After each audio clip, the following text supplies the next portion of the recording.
Early in 1964, an Australian called Alan Crawford and an Irishman called Ronan O'Reilly attempted to run pirate radio stations from ships in British waters. Crawford's ship was called the Mi Amigo, and O'Reilly's was called Caroline, which he had named in honour of the daughter of President Kennedy of the United States. However, there were technical and financial difficulties, and on July 2, 1964, Crawford and O'Reilly decided to pool their resources. The Mi Amigo would operate from Walton-on-the-Naze as Radio Caroline South, while the Caroline itself would sail to the Isle of Man and operate as Radio Caroline North. She set out soon afterwards, broadcasting music as she went, interspersed with the message that she was making for the Isle of Man, where she hoped not to disturb the peace, but to make friends. By 1:45 on Monday, July the 6th, she could clearly be seen from Douglas, and a local reporter noted that transistors and home radios had been picking her up for hours, and off Douglas her progress across the bay was watched by thousands of holidaymakers on the seafront and on hotel and boarding house steps where binoculars were at a premium. Her white superstructure and tall mast were easily discernible.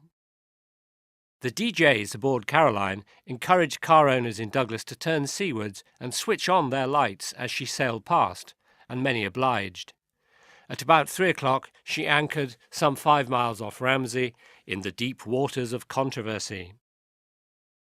Everyone at Manx Radio knew all about Radio Caroline and had been following its broadcast with more than a little interest.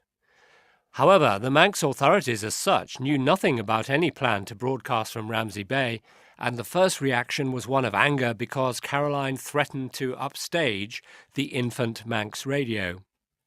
Stanley and Mayer immediately decided to register their company as the Isle of Man Broadcasting Company Limited, the 3 directors being J.W. Hyde, a Douglas advocate, Miss Muriel Hall, and John Grierson.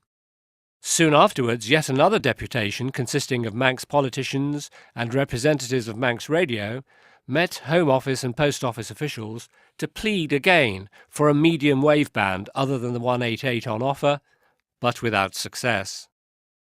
Ronan O'Reilly realised that his best strategy was to overcome any hostility of the Manx towards Caroline, in the hope that one day he could perhaps set up a land-based station on the island.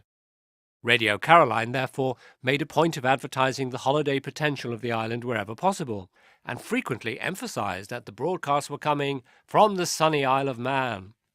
It was not long before Jack Nivison, a member of the Tourist Board, was able to say, "We have found a medium through which we can use the opportunity of obtaining publicity for the Isle of Man, which after all is our job. We would have done the same with Manx Radio if Manx Radio could be heard by the audience which we wish to reach."